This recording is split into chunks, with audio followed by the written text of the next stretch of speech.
opposite direction, we have somebody who knows about the economy. Now, one of the best campaigning groups for me has been Business for Independence. They have been there at so many meetings with the stats, with the figures, busting all of the scare stories from Better Together, telling us exactly, really the sort of detail that the other side keep asking for. They keep asking for detail, then when you give it to them, they go, la la la la la, where's the detail? Well, we just gave it to you now, didn't we? No detail, none here. Here's the detail. Michelle Thomson.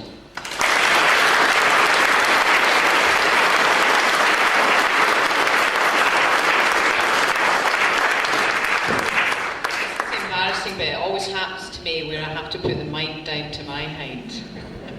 And it's going to wobble and fall down. Hi everybody, it's great to be here. And I'm sorry I was a little late. I actually came back up from London, where I was speaking there last night, which I greatly enjoyed. So Business for Scotland, it has had a measure of success. It was launched last May. And we've got over 2,000 businesses who've joined us now, and we're aiming to have 20 groups around Scotland. I mean, we've got probably about 13 just now off the top of my head, approaching 15, really every kind of corner of Scotland. And I'm delighted that Alan's here actually, because I quite often quote Alan when I'm speaking in terms of perceptions around this debate. The first time I met Alan, he kind of said to me at the end, he said, that was quite good. I didn't expect to like you. And I of course said, oh, well, I won't take it personally, but why is that? But what he was really saying was he didn't expect to like what he perceived I stood for. And that was business. And the analogy I use is that we've got it into our heads that business is about grasping, about keeping people down. It's only about money, it's only about the bottom line. And of course, that's complete rot. That is a prism that's been sold to us by Westminster about global multinationals. And we know in Scottish terms that our businesses, the vast majority of them, over 99%, are in what's called the SME community. Small, medium enterprises, of which 98% are small. Many, many businesses, and we can see how they've struggled here in Rosyth. They're often one man who incidentally often has to set up his own business because he's lost his job and he's got no other choice. So that's Business for Scotland. The interesting thing is when we were kind of crowdsourcing our declaration, which was quite similar to Yes, and we kind of did it like blank sheets and everybody put them in. And the thing that repeated over and over, the word that people use most, was fairer. We want to see a fairer society.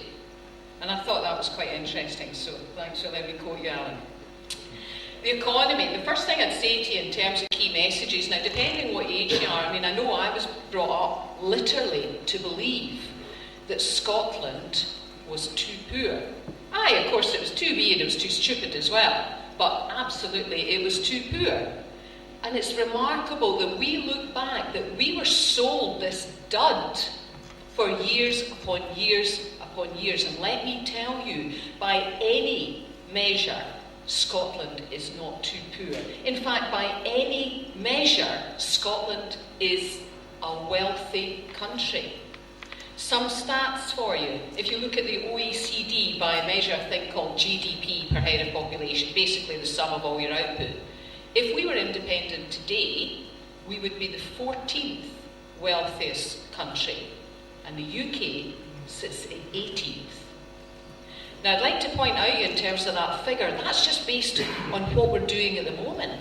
It excludes a whole load of other stuff that's accrued to Westminster. Stuff like alcohol duties, because the likes of Diageo is headquartered in London. Their main product line is whisky, and it's shipped out from London, and the tax take is accrued to Westminster. So that's excluding all that kind of stuff. In terms of tax, we raise more tax per head of population than the rest of the UK does, and that's been the case consistently for the past 33 years, and probably longer. In other words, even before we had oil before that. If we added it up just to a figure over the last 5 years, that's 8.3 billion, or roughly £1,600 for everybody in this room and everybody in Scotland. Oil, you hear a lot of stories about oil. Well, of course, the most famous, it's about to run out. there's as much oil still to come again, and we have taken out so far in Scotland more oil than they've had in Abu Dhabi and Dubai. Now, some of you here will certainly seen pictures of Dubai or may even have gone there. It's breathtaking what they have managed to achieve with their oil. And why is it in Scotland, when you stand in Aberdeen and you look out to sea, you see oil wells and you turn inland and see food banks? So Scotland is a wealthy country. Do not let anyone tell you otherwise. Of course, it's a wealthy country, but it's not a wealthy society, and that's our issue. That's the thing that we're trying to change. So it's fundamentally about powers for a purpose. What can we do with that wealth to make our society better? What can we do in economic terms? Fundamentally, there's a bit of woolly thinking around Devo Max, Devo with knobs on, whatever you want to call it. What we need to have is control of income and expenditure, both sides of the balance sheet. Now, we've done quite well so far with having a level of devolution. It's only about 7% control over our tax take. Next year it will rise to about 15%, but quick sum, that's 85% of control still rests at Westminster.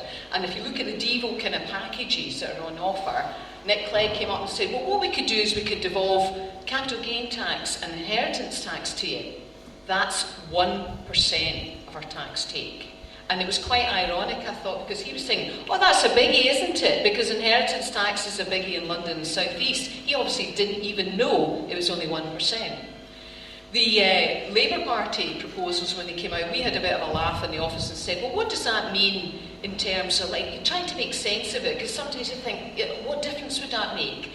And I got one of the lads to work out, based on the rate of devolution so far, how many years it would take to get to what's called full fiscal autonomy. In other words, all the levers of control, if you like.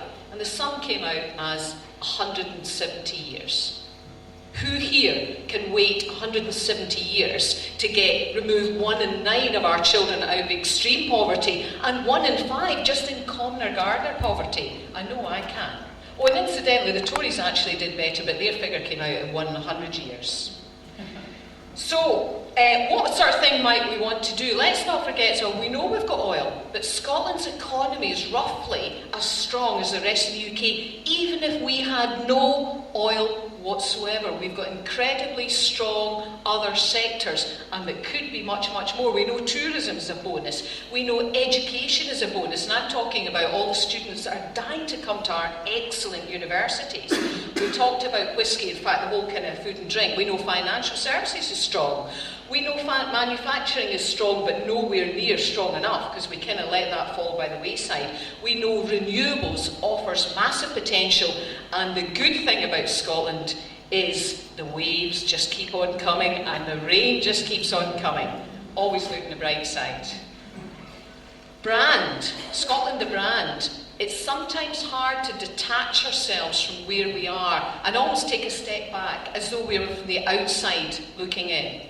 Scotland's got a tremendous brand. There is nowhere you go in the world when you describe Scotland, folk don't say, oh, I know who you are. International recognition. But we can do so much more about it. If you look at the predicted world brands, the strongest, they're predicted to be a couple of countries: Qatar, Estonia, Iceland. Iceland is a population the size of Edinburgh. They don't have the strong things that Scotland has in terms of an excellent legal system, sustainability, ethical, and so on, all the things that go up to make a strong brand. And another really interesting point that we found out in Business for Scotland from a marketing agency, on the 24 hours in the lead up to the vote, if you were to buy that airtime, it would cost you roughly about 800 million to 1 billion. What message will Scotland, the brand, send to the world? Are we a re-emerging, vibrant, dynamic, ambitious, confident North European country who has seized this opportunity? Or, as Tony Benn ironically said, are we no more a nation than Shropshire? Your choice. So, vision. There's so much more we can do. And I think actually we need to be ambitious about what we want to see. We've got used to the idea of just accepting things. And I started thinking about myself, what didn't I sign up to? And the list has just got longer and longer. Unemployment is an obvious example. When did it get okay to have intergenerational unemployment? And you remind yourself, you know what? It's not like that in many other countries. We can choose to make things different. When we get into the questions, I'm sure there'll be a lot of questions around some of the myths you hear going around. So we talk about currency, we talk about banks. It was your fault, is the subtle thing. Your fault up here that the banks failed. And I can quash that in 2 minutes. That's frankly just rubbish. We've talked about oil. Borders is another one you hear, and it's all designed to engender fear. Rubbish as well. And even although the lies, and they are lies, have been got rid of, they still keep coming back because they're hoping that most people go, well, they're saying that, so it must be true. It's not. We'll get rid of some of them. So, to sum up, Scotland is a wealthy country, but it is not a wealthy society. We can make significant changes. There has been no country so far that has become independent with the gifts that we have, both in our people, our natural resources, our talent, our endeavour, and our history. Somewhere along the line we've lost our confidence, and we don't need to shout loud straight away. All we need to do is that, the simplest thing in the world, and that's all I'd ask you to do. The rest will sort itself out, because after we've done that, we're going to feel really something special. Thank you.